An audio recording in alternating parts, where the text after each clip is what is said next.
Live from Columbia, this is Sports Talk on the South Carolina Radio Network. Be a part of tonight's show.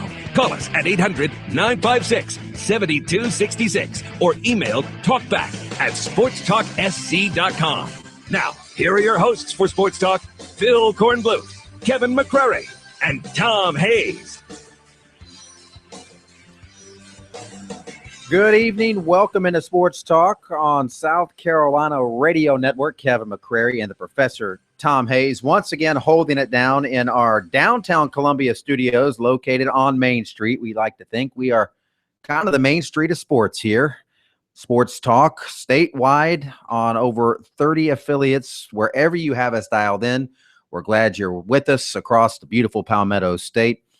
Graham Pope's behind the glass. Phil Kornbluth is on a beach somewhere. But we have a great show that we put together for you tonight. Looking forward to hanging out with you for the next couple of hours and talking about the items that are important to us, hearing from you about the items that are important to you, and catching up with a few notable guests.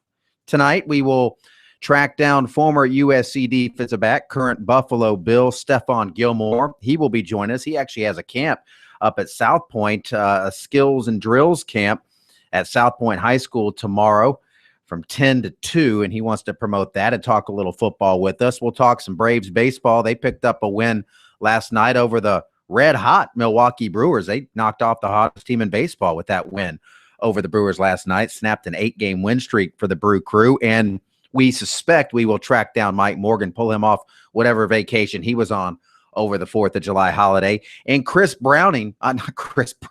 Weil will join us. Chris Brown, the new Chris Browning. Chip Weil will join us in our second hour, Darlington Raceway president. And plenty to talk about from NASCAR over the weekend and some news coming down for Darlington in the race coming up on Labor Day.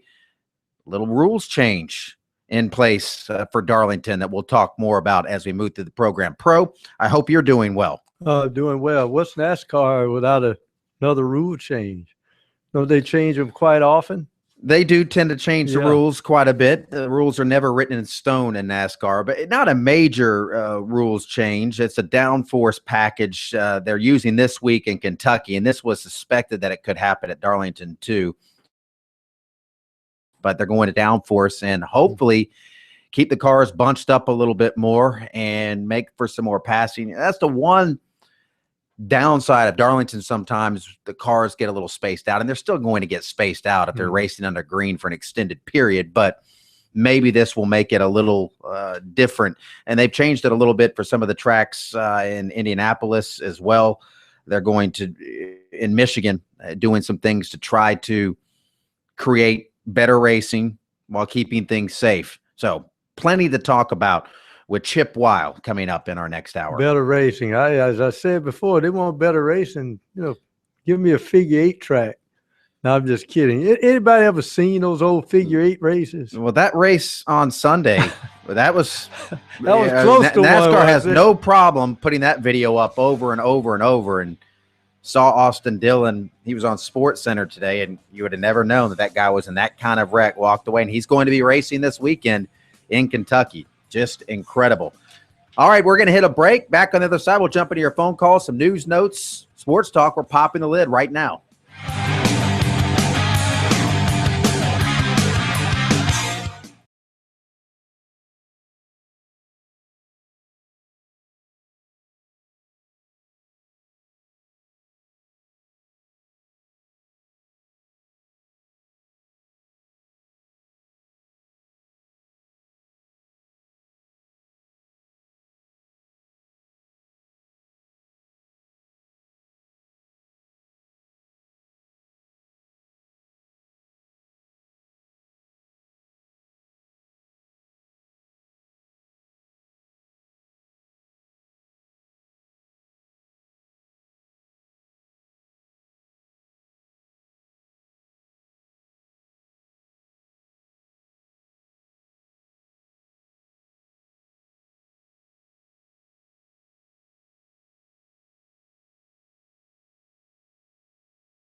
As always, we encourage you and invite you to join us every night on the program. You can do so in a variety of ways. A good old-fashioned way, pick up the phone and reach us on the horn. 800-956-7266 is the toll-free number. You can say hello to Graham, tell him where you're calling from, and we'll pop you right up on the air to discuss whatever item is on your mind. If you prefer the written word to the spoken word, you can drop us an email at talkback@sportstalksc.com. If you're into the brevity thing, hit us up on Twitter at SportsTalkSC. You don't even have to hit us up there. You can just follow us at SportsTalkSC and go to Facebook and like us there, facebook.com/SportsTalk Radio Network. By now, you know about the website, sportstalksc.com. It's loaded with great stuff each and every day. And there's also a link there to listen to the show. And if you're brave enough and daring enough to even watch the live video stream of the show via Google Hangout, right there at the bottom of the page at sportstalksc.com. We'll jump to phone calls in just a moment. A couple of quick news notes to pass along. Deshaun Watson and Pharaoh Cooper, the Clemson quarterback and Gamecock wide receiver, respectively, both on the Maxwell Award watch list. If you are not up to speed on your watch list trivia, the Maxwell Award is given to the most valuable player in college football, the player of the year, not the Heisman, but the player of the year in college football. Marcus Mariota took home that honor last year. Myrtle Beach product Everett Golson is also on that list, current Florida State quarterback. A pair of Clemson players are on the Bednarik Award watch list, that named for Chuck Bednarik, and it goes to the defensive player of the year. And Mackenzie Alexander, the Tiger sophomore defensive back, and junior defensive end Shaq Lawson, both on that list. Another player with local ties, NC State defensive end Mike Rose, who is on that list. Isaiah Battle held the pro day at Clemson today. Apparently 24 to 26 teams were at that workout. There's been various reports, but there were a lot of teams. Almost every NFL team was represented. Here's a report saying 25, and other tweets said there were 26. Battle is in the Thursday supplemental draft, hoping to be the first player selected since 2012. And Monty Lee made it official today. He has rounded out his coaching staff. He told us last week that he had a potential home run hire as his volunteer assistant, and that isn't something you normally hear when you're talking about a volunteer assistant coach. A lot of times it's a former player trying to break in. Well, this isn't a former player that's just trying to break in. This is a guy that has a lot of experience that he has added to his staff. Greg Starbuck. He is the new Clemson. The coffee inventor? No, he doesn't have. No. He might be loaded on caffeine, but I don't think he owns the franchise out of Seattle.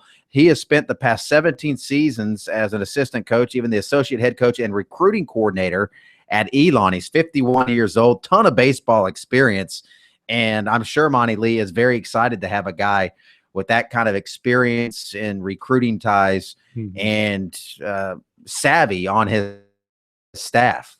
It's always good to have an old baseball soul on your mind. You know, these younger coaches, the smart ones, they do keep an older guy. Yeah, somebody to bounce off of their, you know, that's a smart thing to do. And you have to have the right guy. I think basketball started very, very early on. Even if you go back to Frank McGuire's days, he had Buck Freeman next to him. So you have to have a guy who's not afraid to tell you no, or you just did something stupid.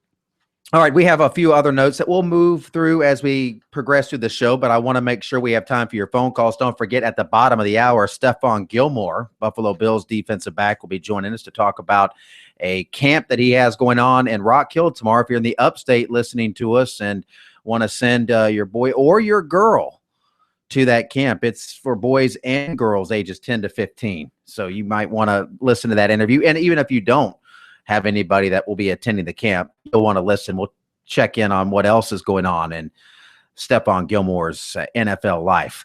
But to the phones, we'll go first. 800-956-7266. Scott is in Augusta, Georgia. He's leading things off tonight on Sports Talk. Hello, Scott. Hey, how y'all doing? Well, listen, I've always enjoyed y'all's show. I've been listening probably for 10 years. And, you know, when you listen to the show, you also have to listen to the commercials and, you know, talking, which is sometimes a drudgery. But today I was working. I'm a banker at a local bank here in Augusta. And a lady started having a stroke office.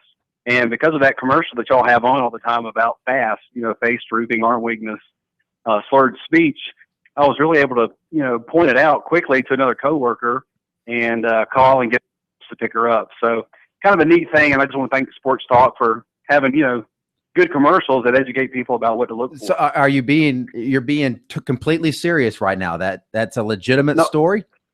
Yeah, absolutely. She Wow. was actually, it happened about 4:30 this afternoon in Augusta. So it was something. I think she'll be fine. At least I hope she will, because they usually say if they catch it within the first hour, her chances are very good by recovering fully. But she was definitely. I mean, you could just see the signs. It was exactly like they told us to look for. I mean, she slurred speech. Her arm was just lifeless.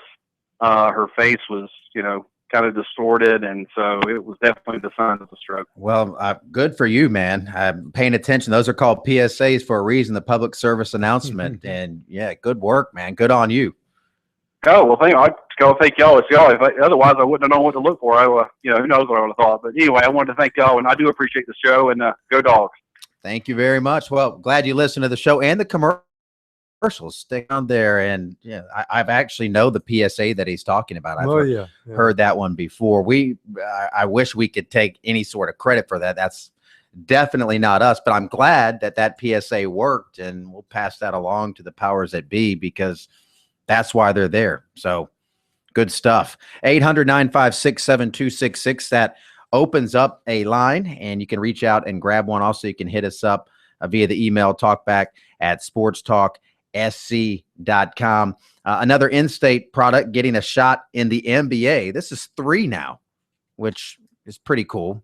It's summer league play. This isn't an actual NBA roster, but it's a chance to make an NBA roster, at least make a splash. Carl Cochran, and this is not a surprise. He's going to be on the Portland Trailblazers roster when they open summer league play Saturday against the Celtics. Cochran was a Southern Conference Player of the Year last season, and I don't know that I've ever seen this happen before. Might not see it happen anytime again. He's only put in the country that did this last season. He led the Terriers in points, rebounds, assists, steals, and block shots. Only player in college basketball to lead his respective team in all 5 of those categories. That's pretty strong. That's definitely worth a look on an NBA squad, and that's what he's getting. He's not the only player with local ties chasing his NBA dream. Newberry College grad Dondre Walker is on the Orlando Magic roster, and I actually pulled up his stats. He's played in one of the games, scored 6 points, grabbed a couple of rebounds. And Coastal Carolina's Josh Cameron will be playing with the Memphis Grizzlies summer league team. Well, Cochran is the type of guy that a team like the Spurs would stash away. The Spurs are one of the first teams I've known to put a lot of emphasis on player development, because most fans think that when he get to the NBA or you're near the NBA, he's a finished product. When he comes in, he ought to be able to produce. No, not really. They'll take players and stash them, and they're the first to do it, and I think the Hawks are starting to do it now, and stash them away overseas or send them to the D-League, and then suddenly you see 2 or 3 years, wait a minute, this guy's contributing. But where did he come from? Well, that's the San Antonio way. They believe in player development. They don't believe that, you grab a player and then you think that's the finished product. They will develop a player. Cochran's the type of guy that he's learned a lot of basketball at Wofford. So he's the type of guy that's going to do some good things if given the opportunity. Monty Lee's contract details at Clemson are out, and it's a pretty incentive-laden contract. Some very intriguing incentives for Monty Lee at Clemson. We'll give you the details of his contract coming up on the other side of the break. Bottom of the hour, Stephon Gilmore will join us. Got our Braves report coming up, and also coming up this hour, some recruiting nuggets to pass along, so you don't want to go away.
Details of Monty Lee's contracts have surfaced now, and multiple sites reporting on the contract details. Lee, who took the job last month replacing Hall of Famer Jack Leggett, has a base salary of $225,000 with a supplemental income of $125,000 for a total yearly compensation package of $350,000. Now, here's tips that I've found pretty intriguing. ACC tournament wins, a max of 4. You get $2,500 for each win. So every time Clemson wins an ACC tournament game, and they're guaranteed 3 in the pool play format, he could get $2,500 for winning a completely meaningless ACC tournament game. He'll get $10,000 if he wins the ACC tournament, in addition to the $2,500 per win, max of 4 there. That's the most you can play in the ACC tournament. An NCAA regional win, the most you can win, and it would be 3 for him, $5,000 per win, max of 3 in the ACC, the NCAA tournament. If he advances to the super regionals, he gets $5,000 bonus. If he wins a NCAA super regional, it's $10,000 per win. So if he wins 2, he gets $20,000. If he goes to the College World Series, makes an appearance there, another $5,000. And for each College World Series win, a max of 5, he gets $10,000 per win. And if they win the College World Series, it's $80,000.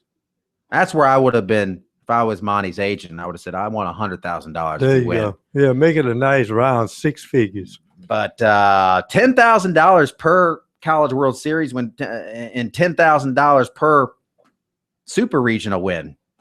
Not bad. If they have the APR over 965, he gets a $5,000 bonus.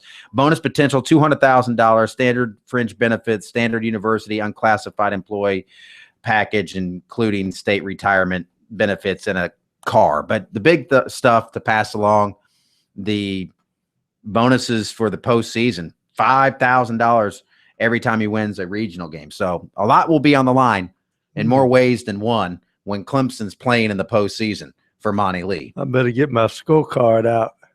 Yeah, we can start adding those things up. It's got a nice base package. I don't have Jack Leggett's final package in front of me, but that's a pretty competitive package, I would imagine, in terms of college baseball coaches and their base pay. And you're throwing in a lot of money there for doing what is expected at Clemson. They expect you to go to regionals and win, and expect you to go to super regionals and win. So Monty Lee will be pocketing a lot of extra cabbage if that happens. Well, the thing I think probably the one bonus you have out of all of this is you know who the coach is. It's new blood in town. And I think the players, quite frankly, will play more relaxed. I thought they were tense last year because they knew they were playing for their coach's job. $1.1 million buyout in year 1 for Monty, $900,000 year 2, year 3 down to $675,000. In year 5, it's $225,000 buyout.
We continue on Sports Talk. Kevin McCrary and the Professor Tom Hayes hanging out with you. Phil Kornblut enjoying more vacation. Graham Pope behind the glass. We'll get back to your phone calls momentarily, but want to go out to the guest line and welcome in Stephon Gilmore, former USC defensive back, current Buffalo Bill, joining us on the line now. Always a pleasure to talk to you, man. Hope you're doing well. Thank you. Thank you for having me on. Oh, our pleasure. Well, first of all, I know that you have a skills and drills camp coming up with your foundation. You're doing this tomorrow over at South Point High School. Yeah, I'm having a skills and drills camp for kids that's 10 to 15, and they signed up. And it took like 4 days to fill up, and I'm looking forward to the kids coming out and having a good time. No, I bet you're very popular up there in Rock Hill, and you know you're one of the many great athletes out of that area. I always tell people every time I'm driving up 77, I stop in Rock Hill and drink the water because there must be something in the water up there. Oh, yeah, there's definitely some great athletes in Rock Hill from the past and from the future coming up. Come in the water, I tell you. Yeah, well, I'm sure that the kids will be hoping a little bit of what you have rubs off on them. Now, you say, do you have some spaces in this? I know it's tomorrow from 10 to 2 over at South Point High School. Are you full up, or are you still taking some kids? No, I'm full up, right? Because it kind of sold out quick, and I'm just looking forward to the kids coming out and having a good time and getting better and competing. Absolutely. Okay. Well, that'll be tomorrow. And if you got to get in early, I guess that's the secret for your camp. What else has been new with you? I know you're getting ready to start your 4th season. Hard to believe you've been in the league now for 3 years. You're turning into an old gray bearded veteran. Yeah, time flew by these last 3-4 years, and learning a lot. Getting better, and hopefully the Buffalo Bills will have a great season this year. Well, you were 9-7 last year. You looking to make a jump up, maybe make some noise in the playoffs next year? Oh yeah, definitely. That's one of our goals that we set this year, and I think with the coaching staff we got now, and the players that we added, and the players that we already had, it's gonna set us up good in the future. What has it been like now? You have a defensive-minded coach in there for the first time since you've been there, and a guy that's known for great defenses, known for really putting himself out there. And Rex Ryan, how's that adjustment gone with him? It's going good. I mean, Rex Ryan, everybody knows him. Very confident coach, and I mean, obviously, I like that as a player, and he's been nothing but good to our team so far. So I'm looking forward to training camp coming up and everything to carry over to the season. Well, he and his brother, both for some reason, they have this crazy idea that they love to put their corners out on the island because they will blitz. So are you looking forward to some good one-on-one matchups with the wideouts around the NFL? Oh yeah, definitely. I mean, that's what I'm good at, is man-to-man, and I mean, I've been playing man-to-man since I've been in the league, so it's not nothing new. It's actually going to help, I think, because the blitzes they send up front and the ball got to come out fast. I'm just looking forward to it. It's going to be a team effort. I mean, I think we got a great defense, and everybody's going to feed off each other. I've noticed every year your interception total has gone up. 1 your rookie season, a couple the next year, and 3 last year, despite the fact that you missed a couple of games. Are you finally starting to feel like you figured out this league, or are you still, is that learning curve so great where you still feel like you're kind of picking things up? I feel like last year I got smarter as a cornerback. I mean, a couple of players came to my team and tied me a couple of veteran players, and I feel like now that I'm settling in and starting to be an NFL cornerback, as far as mentally, I mean, I always had physical ability, but when you play in this cornerback position in that field, you got to be mentally strong and mentally prepared. Well, Stephon, I tell you what, some of us, we like a little bit of new blood in the NFL. When are one of your AFC East teams going to knock off that guy in the hoodie? I mean, every time I look up, there's New England. Your guys getting tired of seeing New England in the playoffs of the Super Bowl? Oh, yeah, definitely. I mean, we don't like them guys as the Buffalo Bills, so that's what we got to knock down to get to where we want to go. So, I mean, that's our number one goal is to beat them guys and take over our division. Well, tell us this. It looks like when you look at New England, they use a lot of their passing game that looks like a running game, where they have the short dump offs, the crossing patterns. Playing against Tom Brady in that offense, how difficult is it to read what the wide receivers are doing?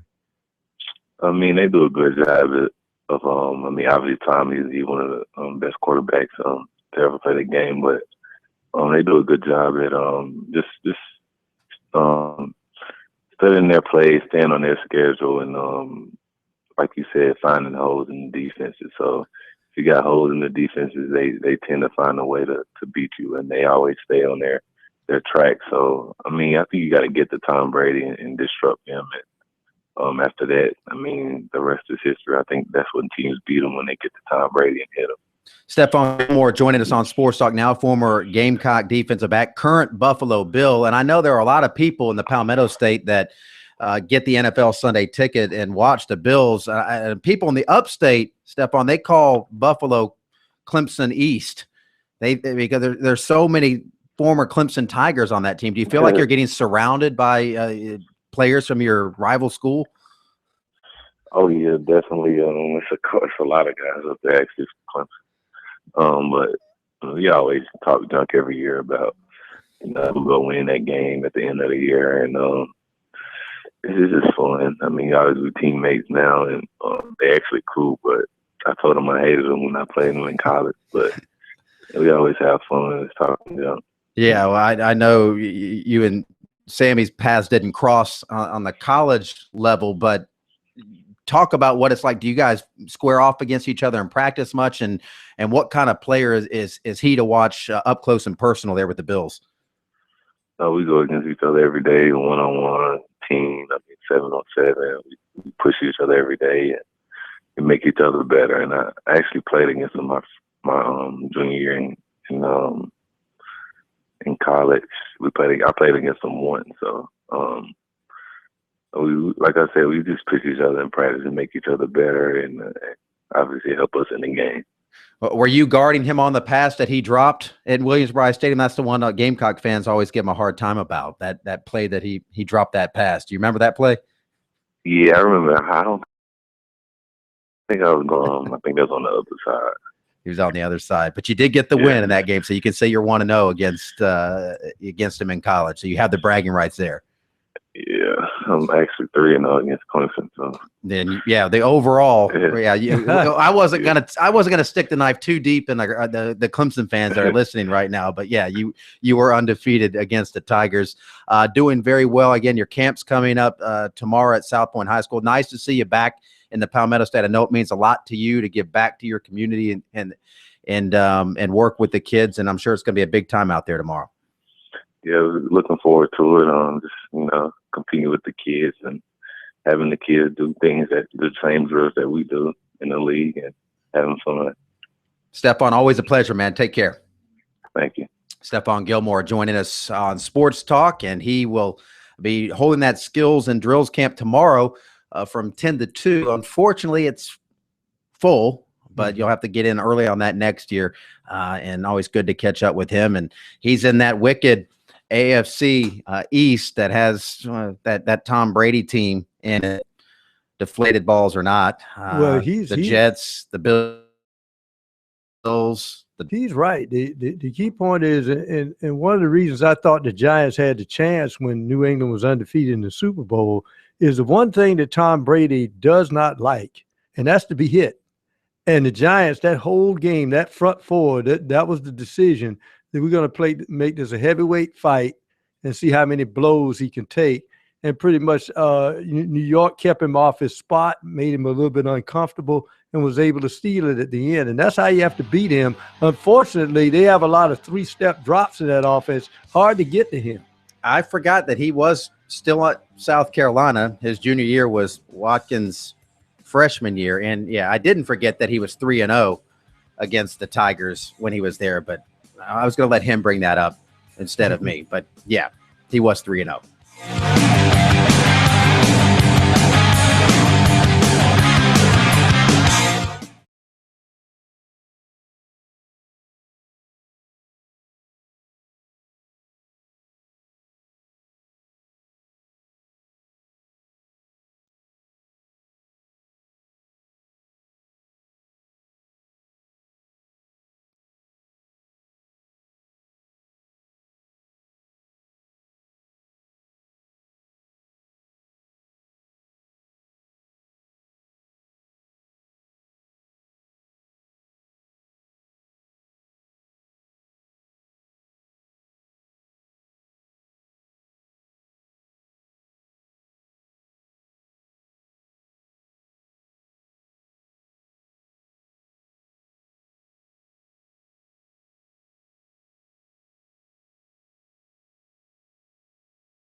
Time for the Braves Report, brought to you by Play It Again Sports off Bauer Parkway in Columbia, where you pay less for more. Chris Mosley and the friendly staff will help you with the best selection of golf clubs in the Midlands for adults and juniors, and by Founders Federal Credit Union, helping South Carolinians attain their financial goals. Mike Morgan joins us on the line now. And Mike, the Braves, they're getting a little momentum here going into the All-Star break.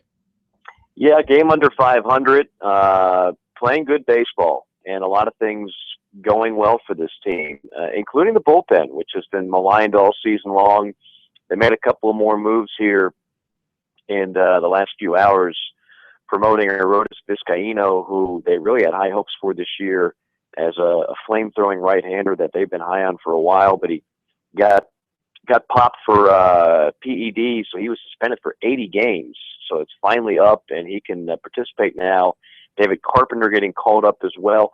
And Fultonevich is now going to be a relief pitcher. Certainly has reliever-type stuff, one of the hardest throwers in the organization. Didn't work out so well as a starter. But the bullpen obviously has been in desperate need of some guys that can get guys out. Nick Massett, for example, it was just terrible.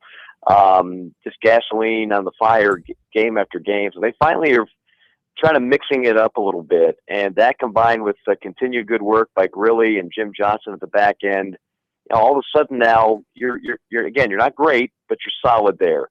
Starting pitcher, the young arms, Whistler last night, Benuelos, Perez. I mean, they're getting some good productivity out of the young pitchers. And then offensively, as we've talked about, really, I think it's been the theme all year long. Just enough to be successful on given nights. Never going to be explosive with that lineup, particularly without Freddie Freeman in it, but just enough to keep you in games and sometimes win games. Well, I guess Shelby Miller would ask Whistler, what is he doing? And I'm not, because right. At least he's getting a win. Miller looks like every time he looks up on the scoreboard, the Braves have a big goose egg up there. I know it. Hey, think about this. When's the last time a starting pitcher with only 5 wins in the first half gets to the All-Star game?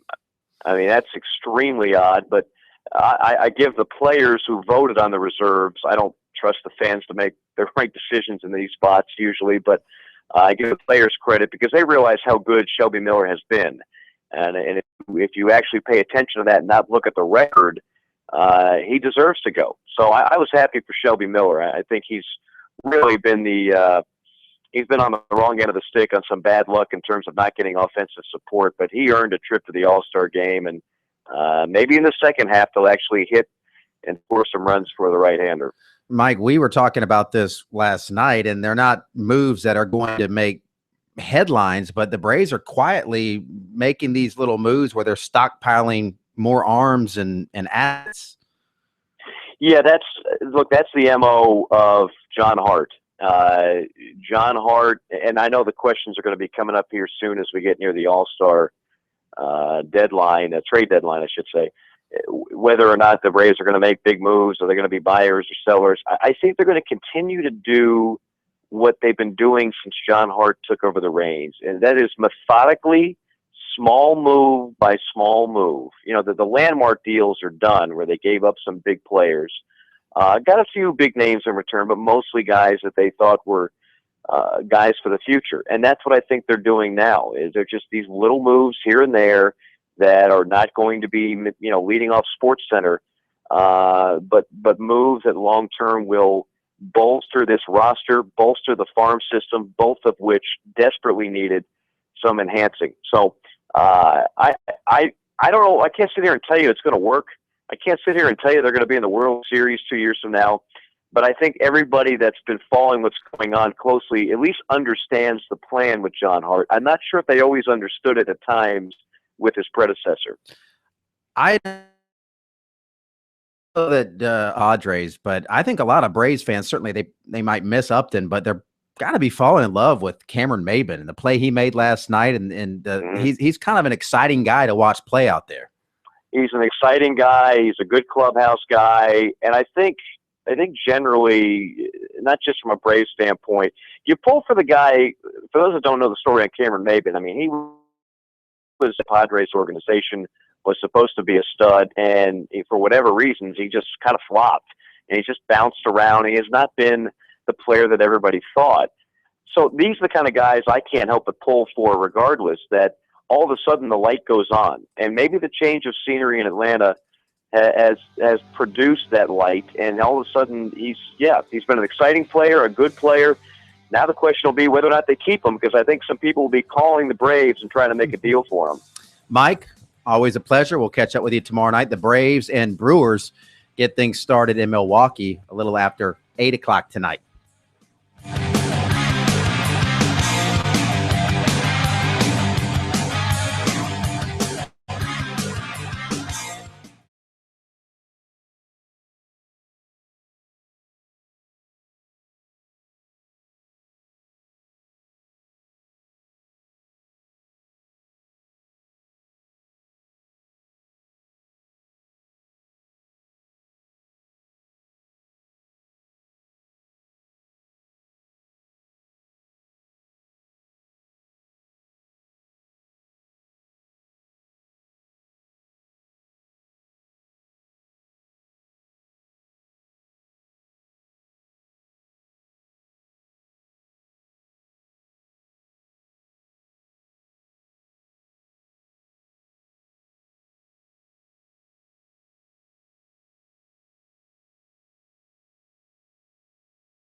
We will get to phone calls momentarily. Have to get to recruiting first. So if you're holding, hang in there. We'll get to you as quickly as possible.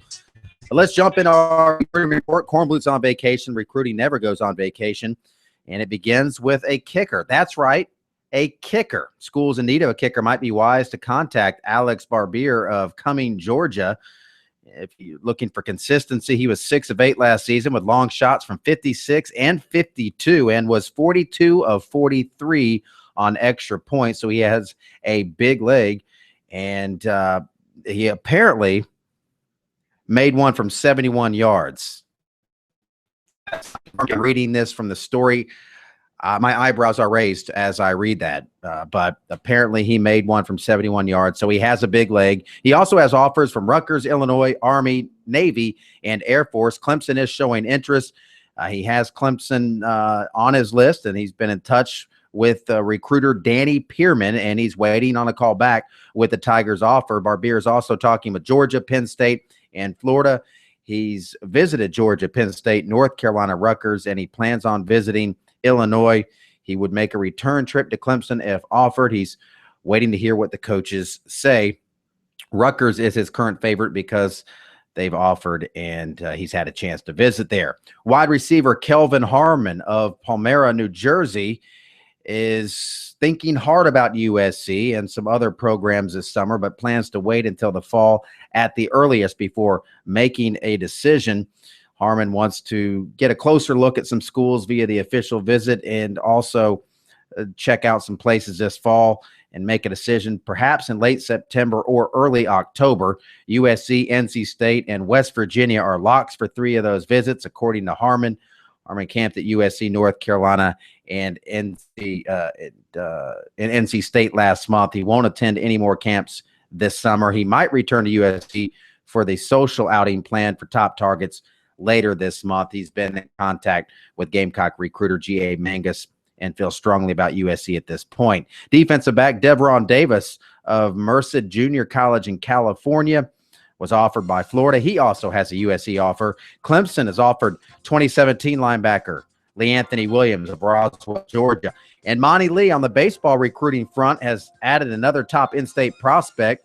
He picked up a commitment today from 2016 left-hander Bryant Huggins, 6'3", 185 out of Darlington.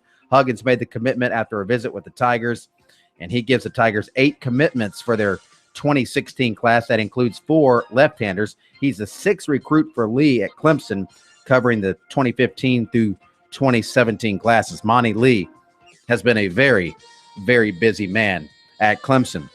Top of the hour break, a busy second hour upcoming, including more of your phone calls, emails, tweets. Darlington on with us as well. Lots to do here on Sports Talk. Stick around.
Live from Columbia, this is Sports Talk on the South Carolina Radio Network. Be a part of tonight's show. Call us at 800-956-7266 or email talkback@sportstalksc.com.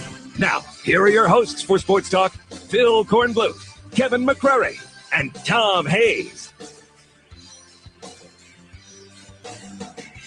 We're back, hour number 2 of Sports Talk here on South Carolina Radio Network. Kevin McCrary and the Professor, Tom Hayes, holding it down, Graham Pope behind the glass. And you can join us in our second hour, 800-956-7266. Darlington President Chip Weil will join us later this hour. Some new rules coming down from NASCAR that will impact the race at Darlington, and we'll get into all of that and more and get Chip's thoughts on the big race, the big wreck at Daytona on Sunday night, or I shouldn't say, it was actually Monday morning when that wreck happened, but intense stuff there. Let's go to the phones. We've had some people holding very patiently. They have, as we put it on Sports Talk, paid the price, and Mike in Sumter has definitely paid the price, and he is rewarded now with valuable airtime that people pay hundreds, if not thousands of dollars for. Often you get it for free right now. Mike, welcome. All right, man. Well, hey guys, thank you for letting me in on the show. I love listening to the show on the way home. Love you guys and everybody. Hey, I just want to give a quick shout out to Jimbo Fisher. I don't know if you guys talked about the situation about Mr. Andre Johnson, but it's a very touchy situation, and I just want people not to throw Florida State under the bus, because you can't have it both ways. Now, here's what I'm hearing. Now, people say, well, they should have thrown this guy off 2 weeks ago. No, if you're a good coach, and this is something that scared me about Steve Spurrier, when you say stuff like, if you hit a woman, you're gone. Well, you got to wait till the facts come out of what happened. And the facts came out that he punched this young lady in the face. It was brutal. Then you get rid of the guy. And I applaud him for standing up and saying, I'm not doing anything. We're not doing anything until the facts come out. Because, see, here's what I find funny. If they had gotten the tape from Willie Meggs' office before the investigation was complete, then you accuse the university of, they're working with the police department to possibly cover something up. No, they didn't. They had no clue what was on the tape. The state attorney's office held it as evidence. They didn't see it until the public and everybody else saw it. And Andre Johnson, he should have been kicked off. I don't care what the young lady called him. You can't go around bashing women in the face. And his case is not going to hold up simply because he grabbed her first. I don't care what she said. You keep your hands off of people. You keep your hands off of women. He grabbed her first. She was trying to get him to let go. She finally threw a punch. She missed. Then he threw his punch, and he hit her as clear as day on the video. He definitely connected her, yeah. Yeah, as clear as day on the video. But now there's talk, too, of her being suspended from her sorority because she was hurling racial insults at him. And I just think both of them, he should be gone. And if she was doing that, too, then she should be suspended from her sorority also. And you couldn't hear anything on that tape. You could only see it. But I don't she did nothing to deserve nobody deserves that, first of all. We'll pick this up on the other side. I appreciate the phone call.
A few more thoughts to wrap up what the caller was discussing before we hit the break there on DeAndre Johnson and getting kicked off the team at Florida State. And he applauded Jimbo Fisher. I'm not going to really applaud Jimbo Fisher. I'm not going to chastise him either, but he did what you have to do there. There's no way around that. There is no possible way that you can keep him on the team after that. And hopefully he'll get it straightened out, and his whole life shouldn't be defined by that moment. I do believe in rehabilitation and a chance to get it right, but there also has to be consequences for your actions, and that is a definite no-no. And he has not only been kicked off the Florida State football team, he's been kicked out of Florida State. He's done at Florida State. He's going to have to go somewhere else. As I said last night, probably a junior college in Kansas, and he'll be starting at Auburn in a year. So that's usually how that works. Just go Auburn. He'll be might be at Oregon. Yeah. Who knows? He'll get a chance somewhere. Actually, the transfer rule, if you've been kicked out, the new might prevent that. If you've been kicked out of a school for legal purposes, will prevent that. Could always play basketball at Rhode Island with Jim Herrick or something like that. But, you know, the bottom line is this. And whether they want to say alcohol is a problem or not, it's just the fact that you're the quarterback at Florida State. And if you got a half a brain, you knew what they went through with Jameis Winston. Now, that tells me I got to stay out of bars. I got to stay out of any confrontational situations at all. Because the next time, it's just like I said, it's a different set of circumstances. But this is pro ball. But when the Falcons had all the Vic problems, then Prince Shimbo kills a dog, gone. I mean, I want to hear anything. Here's your bonus check. Bye. See you later. Maybe you'll latch on to a team and we'll see you down the road. But, you know, you got to. As a dog in the studio next to ours is barking. Yeah, every time I say Prince Shimbo, the dogs around the world bark. But I'm saying you got to know what the circumstances are you're surrounding yourself, and if you're too young and you can't hold alcohol, and this goes for the young lady too, you need not be imbibing if you're going to deal with getting upset and arguing, because things will snowball, and this is what happens. And I know the point that people are trying to make, that the girl was doing this and she took a swing and none of that matters. You are held to a higher standard. People call it a double standard. It's not it's a higher standard. And the Hope Solo thing's thrown out there. And look, girls nobody should put their hands on anybody else. You should never slug anybody. Okay. That's just wrong. And I know we live in a society where, hey, two guys, you have to settle something, fine. But there is never an excuse or a reason for a guy to punch and slug a woman, and you are held to a higher standard just as a male. And the second higher standard is if you are a athlete, a celebrity, a public figure, a politician, you're held to a higher standard than Joe Blow at the 7-Eleven. That's the way that works. You can say it's fair. So the absolute right thing happened here. It wasn't this double standard. It wasn't a knee-jerk reaction. It was the right thing. And I don't know anything about DeAndre Johnson. There are people down at Florida that say, hey, he's not a bad kid. He just did something horrible. And maybe that's the case. And I think anybody would say you hope that he gets it together. Now, I'm not blaming the girl at all. She didn't deserve to get hit like that, as I said. But as the previous caller mentioned, she wasn't behaving like a choir girl either, and stuff happened to escalate that situation. But at the end of the day, she did not deserve to get hit like that. She has every right to press charges for what happened to her, and we didn't hear what was said on the tape, so none of that can be proven right now. But what we do know is there was a hard punch thrown by Johnson that was landed, and it really was difficult to see that. It's not an easy thing to watch a guy hit a girl like that in a public place, no less, with hundreds of people around, to pull a stunt like that. And that is a goof that Jimbo Fisher didn't do some brave thing to kick him off the team. He did what he had to do. He had no choice in that matter. And now Florida State will have to move on. Their quarterback covered this year with Everett Golson, and they have Sean McGuire that'll back him up, and they have some other guys that are young, but this Johnson kid was supposed to be their future, or at least a big part of their future. The future changes. The future, the future is not now. That happens, which is what I say about college athletics is people freak out when guys go. I say, but that's one of the beauties of college athletics. You never know who's going to step up. Guys that you think are going to be the stand-up guys aren't. And the guy you thought was the last guy in the recruiting class is going to do anything is the guy that shows up. You never know, which is why I would, in my right mind, wouldn't be a college football coach and put my livelihood in the hands of some young players. But you got to be able to read character, and that's the key. And I think, maybe he's the type of kid that learns from this, that this is what you do, and this is what happens when you can't control alcohol, and maybe you're the kind that shouldn't drink at all. It's the last story you want at Florida State, given everything that happened with Jameis Winston off the field, and some of that also involving females and issues there. So, and I get it. Those things didn't stick on Jameis Winston, but certainly they did stick in terms of the perception of the program and what's going on. And when the next quarterback comes in and slugs a girl, doesn't look really good. Cameras are going to be, but you never know. And I don't put it on Jimbo Fisher. It's so hard when you're talking about recruiting. You start recruiting these guys often when they're 16 years old, 17 years old, and then they get on campus when they're 18 or 19. You have no idea how they're going to turn out on the field, much less off the field when they get away from home for the first time, when they get around alcohol and exposed to freedom that they probably never had in their lives and adulation that they never had in their lives. It's a crapshoot. And I know there are a lot of coaches that do it the right way and they still have issues. And we make fun of Georgia, and they've had a very quiet offseason. And Mark Richt is probably petrified waking up at night now every day, just waiting for that call that hasn't come yet. They've managed to have a quiet offseason at Georgia for the first time in a while. But Mark Richt, at some point, do you go, hey, this is character assessment when they're recruiting these guys? Or do you go, look, it's just this is what happens with these people. Clemson has had a tough offseason. They've had 3 guys get into trouble off the field. 2 of them, one of them's going into the NFL supplemental draft. Another one is suspended right now and facing DUI and cocaine possession charges. Another one's off the team after the credit card fraud. That's a tough off season if you're Dabo Swinney, because those are 3 guys. All 3 of those guys were going to make a contribution this year. Is it Dabo's fault? No, I don't put it on Dabo. No. In fact, if you got 3 out of 80-something guys that fall out of line, you wish it was 0. But I mean, you almost every year would take that bet if it's only 3.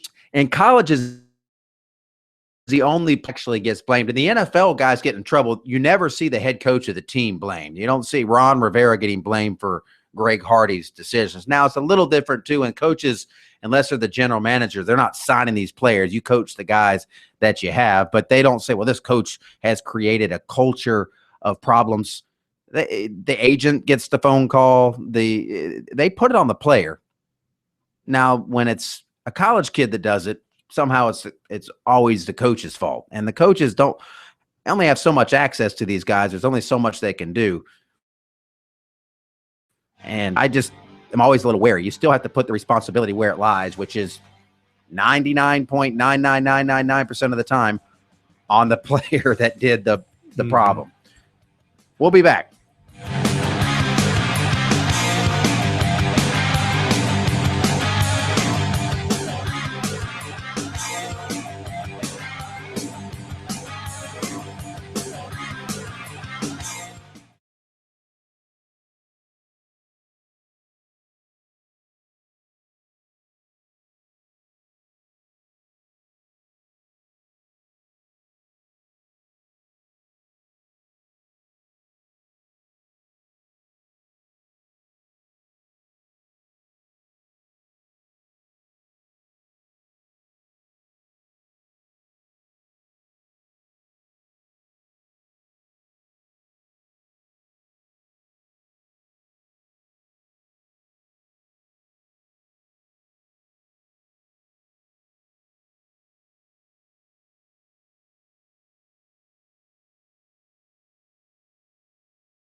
I was checking out the rules of the supplemental draft, which is Thursday, and Isaiah Battle worked out for about 24 NFL teams today in Clemson.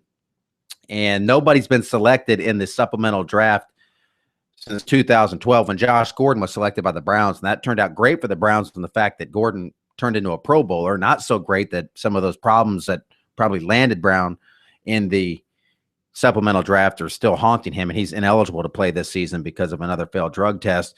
Terrell Pryor, the Oakland Raiders, who lost his eligibility with the tattoo issues there at Ohio State, was a third-round pick in the 2011 supplemental draft. Essentially, the way it works, the teams are all slotted based on their number of wins, and that's the order that they go in. But then you put in a bid to the league with the players that you're interested in, as well as the round of the supplemental draft that you would choose them in. So if you want Isaiah Battle and you want him in the first round and you get him, you lose your first round pick, if I'm understanding this correctly. And when Gordon went, the Browns lost a second round pick.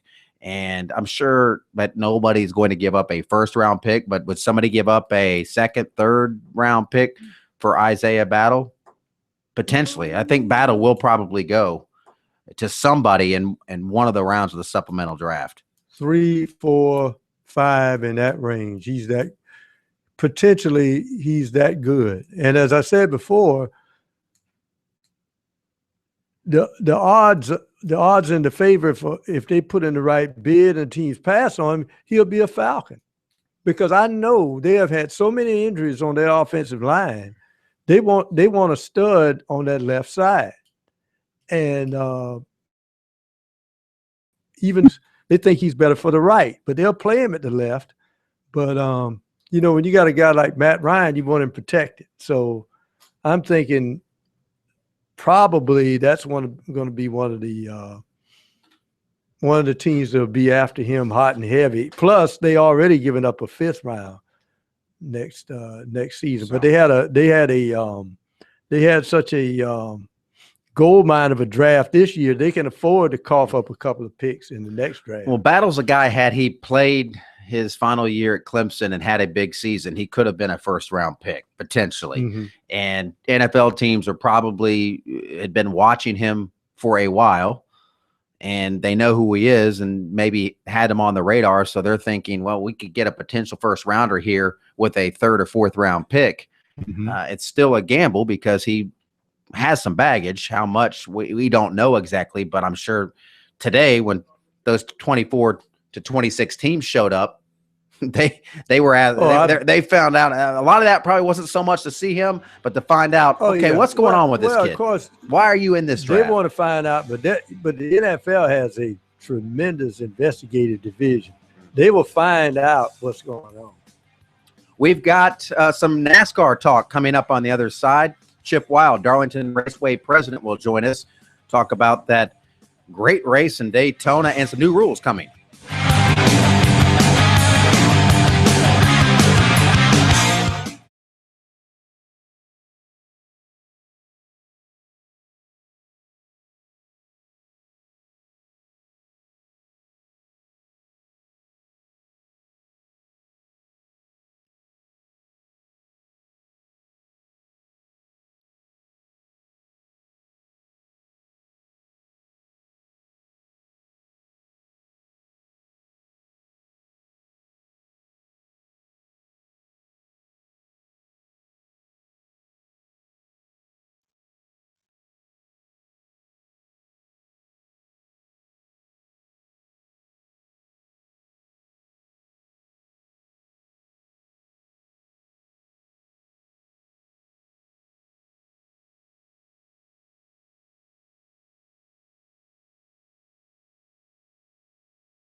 Let's head out to the track, Too Tough to Tame, and catch up with Darlington Raceway President Chip Wild joining us on Sports Talk. Chip, hope you're doing well.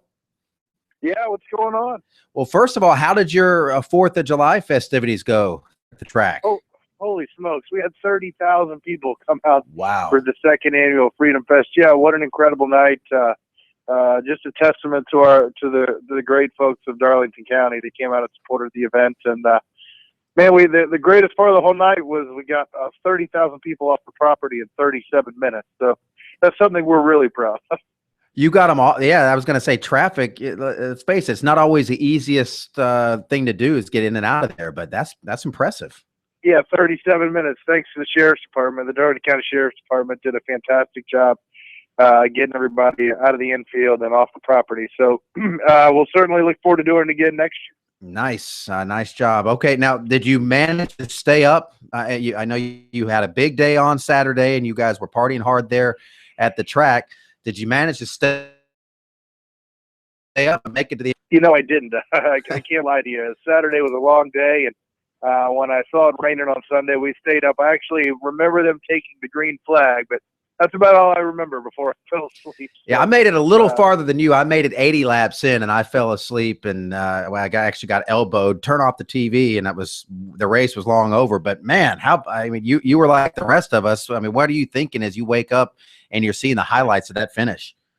Well, I think, thank God for all the safety innovations NASCAR's put together in the last 14 years. You know, obviously with Dale Earnhardt's death in 2001, that became a focus of the entire industry, the safety of these race cars. And then after the wreck at Daytona in 2012, I believe, when Kyle Larson, he got into the fence, we went to work again. And, you know, the thing about these wrecks is we take the data and we learn from it, and then we come up with a plan to make these race cars and facilities safer for the fans. So that was something that I was proud of. Yeah, that was a heck of an impact, but the great news is nobody walked away with any serious injuries, a couple cuts and scrapes, and glad to see Austin Dillon walk away from that wreck. You know, it's interesting, and I know it's a tough call, but when you talk about safety, it's raining, it's at night. So the first thing you think of, even if you got all the equipment, if you're in the daytime, you would think evaporation takes place faster. You got the sun out and everything. But NBC wanted this on Sunday night, and you know it was a TV's call. And then when is the point of no return and say, look, you know, I know all these people are out here, but, you know, it's rained, it's at night. We just have to run this tomorrow. And who makes that call? Sure. So it's a collective decision with the track, obviously NASCAR, and the TV partner. It's a three-way street. We all work together to make those decisions. But listen, the race fans who stuck it out all day, they deserve to see a race on Sunday night. And we do everything humanly possible to get the race in on the advertised date. It's something that we do. And the thing people haven't thought a lot about is they got to be in Kentucky tomorrow to test, which means that if we ran the race on Monday, they wouldn't get back to the shop until Tuesday, and they would have had to work extremely hard to get their cars prepared to basically turn around and leave Tuesday night in order to be ready to go tomorrow in Kentucky. And that's a long day for any team. So, yes, they didn't get home till 4 or 5 in the morning, but at least they got to go to work on Monday and gear up for Kentucky this weekend. You know, there's a lot that goes on to this machine. It's not just one partner or one person that makes these decisions. There are a lot of people that are involved, and they certainly want to do the best thing and the right thing for both the fans and the team members. Yeah, it was 2:47 in the morning when Dale Jr. crossed the finish line there. Well, I can remember, you know, I've been in the sport a long time, and I can tell you, I've driven home a lot of times when the sun's coming up from these night races. You know, it is long, and they're long days, but we all sign up for that in the sport, right? I mean, you know, when you get into it, that some days are going to be really long, and you just got to be prepared for them. The news in NASCAR today that the Sprint Cup Series that's set up this weekend at Kentucky, they're going to run it at your place in September at Darlington with the downforce, right? In layman's terms, kind of explain to us what's happening here. Yeah, so basically what they're doing is they're taking the splitter and then they're making it smaller, and then they're taking the front splitter and making it smaller. So what essentially that does is it makes less downforce on the car, making them harder to drive.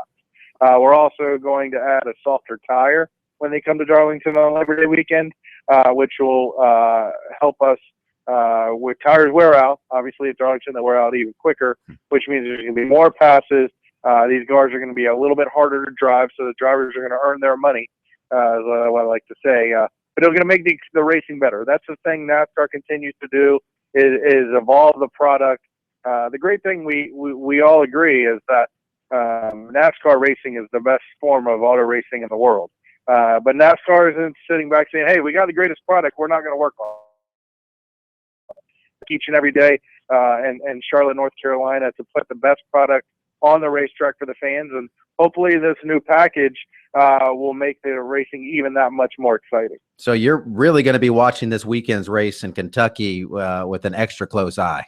Yeah, absolutely. And last weekend when they were here testing, we had an opportunity to see this new package, and I think it's going to put on one heck of a show when they come back on Labor Day weekend. I'm sure the drivers are very excited about having a car that's harder to drive at the track, too tough to tame. Well, I mean, I talked to Brett Kozlowski after the test, and he said driving them by itself is a handful, but when you get into traffic, it tightens up, which means when you turn the wheel, the car doesn't want to turn that much. And I think it just will make for more exciting racing. I think bringing a really soft tire is going to make these cars wear out, or make the tires wear out, which means these guys are going to slow down. That really maintain tires, drivers that maintain tires, are going to start passing the cars that wear them out early in a run. And I think you'll see folks like Jimmy Johnson and Tony Stewart and Matt Kenseth, the guys who really know how to take care of their stuff, be around at the end of a run, where guys like Kevin Harvick, who love to run hard the entire run, you'll see tires fall off and they'll start falling back. That's going to be interesting to see that play out. Well, it's I was saying last week that Dale Jr. is now engaged. He's settled down. I thought he would win the race this past weekend. He did. Now I think he's second in points in the standings, and I know we got a long way to go.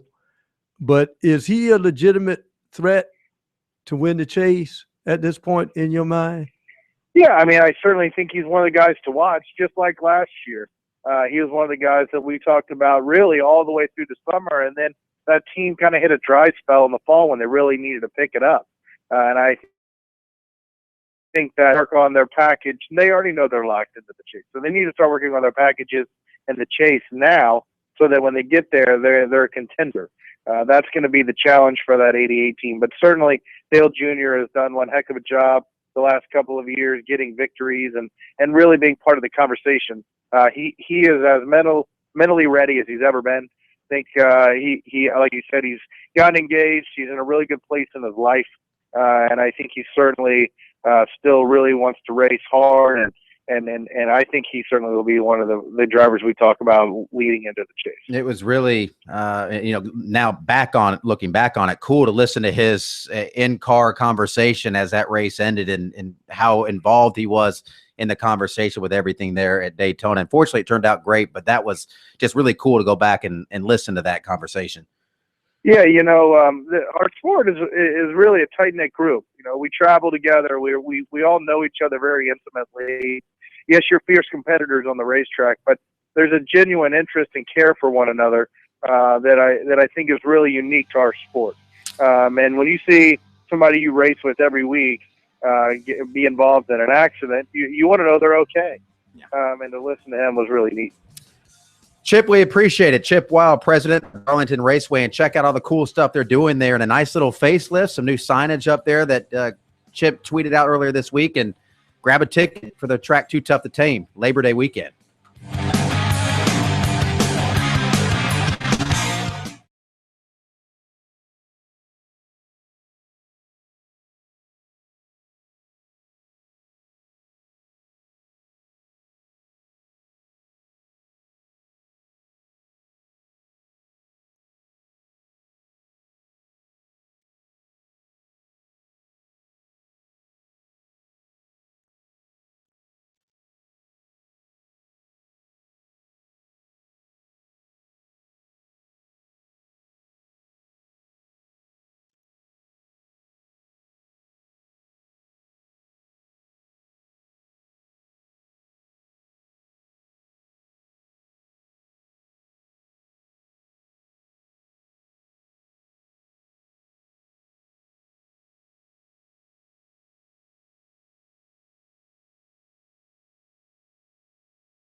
If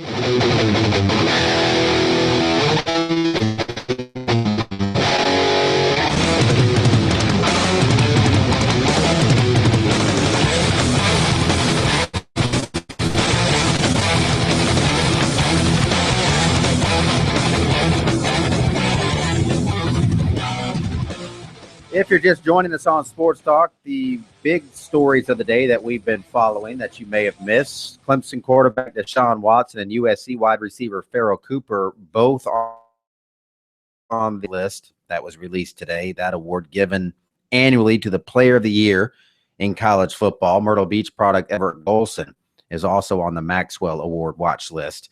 2 Clemson players are on the Chuck Bednarik Award watch list: defensive end Shaq Lawson and defensive back Mackenzie Alexander. I am a big fan of Mackenzie Alexander on the football field. That kid is really, really, really good and takes his approach to the game. Apparently, I was down at the bowl game covering the Tigers, and somebody was telling me that on all the excursions, these bowl games, they send the players out to the theme parks and the zoo and the alligator farm, whatever. And Mackenzie Alexander didn't want to do any of it. He just wanted to sit in his room with his iPad and break down film of Oklahoma and just watch their players. And before the game, he was jawing with a couple of the Oklahoma players that told them that they hadn't seen a Big 12 team yet. And he went out there and played very well. He's just the kind of guy that if he's on your team, you love him. If you're playing against him, you probably hate him. But he is a stick-on-him-like-glue defensive back with an attitude. If you're South Carolina, you'd probably compare him to DJ Swearinger, that type, different positions, different types of players, but that kind of edge that he brings out there where he really sets the tone for a defense. And he's a guy that I would really keep an eye on for Clemson to have a big-time year. Well, he's the type of guy that when it's game time, he's going to play and he's going to prepare for the game. He probably is the kind of guy that once the game is over, he lets his hair down. But he's not going to, go to all the bowl activities before the game. He's preparing for the game. And so when it's over, then he'll let his hair down. That's what you like to see. And he sets an example for some of the other players. And you need leaders like that in the locker room to show you when it's time to work and when it's time to have fun. And he was a first-year player last year, a redshirt freshman. He had some injuries. He would play as a true freshman undoubtedly, but he had injuries that just nagged redshirt on him, which is probably a little disappointing for Clemson because he is now draft eligible as a redshirt sophomore after his 3 years out. So he could have that kind of year. He has that kind of talent. Now maybe he'll want to come back for one more year. I'm not predicting that he's coming out, but he will be draft eligible. And with his body type and skill set, certainly he's a guy that NFL teams are going to one day really, really be into. And Tigers are hoping to have a big year. It's his time to shine now, and he's got to take over the Vic Beasley role on that defense of just disrupting things from a pass rushing standpoint. Also on the Bednarik Award watch list, former Hillcrest High star and NC State defensive end Mike Rose. Isaiah Battle, we've talked about him. He had a workout for a lot of NFL teams today, about 24 to 26, depending on what outlet you're relying on. But a lot of teams interested in Isaiah Battle, who's eligible for the Thursday supplemental NFL draft and could be the first player selected in the supplemental draft since 2012 when Josh Gordon went. Monty Lee, Clemson baseball coach, rounding out his staff. We already knew that he had Bradley LaCroix retained as a recruiting coordinator and Andrew C. as his pitching coach. He also retained Brad Owens as the director of baseball operations. He announced his volunteer assistant, Greg Starbuck, today, a guy that last week Monty Lee said was going to be a home run hire. And Starbuck has spent the past 17 seasons as an assistant coach and recruiting coordinator at Elon. So he has a lot of pedigree and experience for Monty Lee. And of course, baseball is a different animal. You find players that maybe are diamonds in the rough, And this is why teams like College of Charleston, Coastal Carolina, and other teams are rising up, because you look around, it may take them a year or two to develop, but they're just as good as your guys that you recruited at the big schools. So I think probably he wants a mixture of both. And it's okay to have that mixture of maybe there and guys who have to work. They kind of teach each other the work ethic. Lee also picked up a commitment on the recruiting trail today from Darlington, a left-handed pitcher, Bryant Huggins. And the Tigers now have 8 commitments for the 2016 class. If you missed our recruiting report last hour, don't fret. You can go to the website, sportstalksc.com. Lots of recruiting stories posted there. Every one of the stories that we read during the recruiting report tonight are there on the website, sportstalksc.com. We're back to wrap it up on the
people on Twitter, where you can follow us, by the way, at SportsSC, are answering the SportsTalkSC.com poll question, which is how much will Clemson's recent personnel losses affect the season?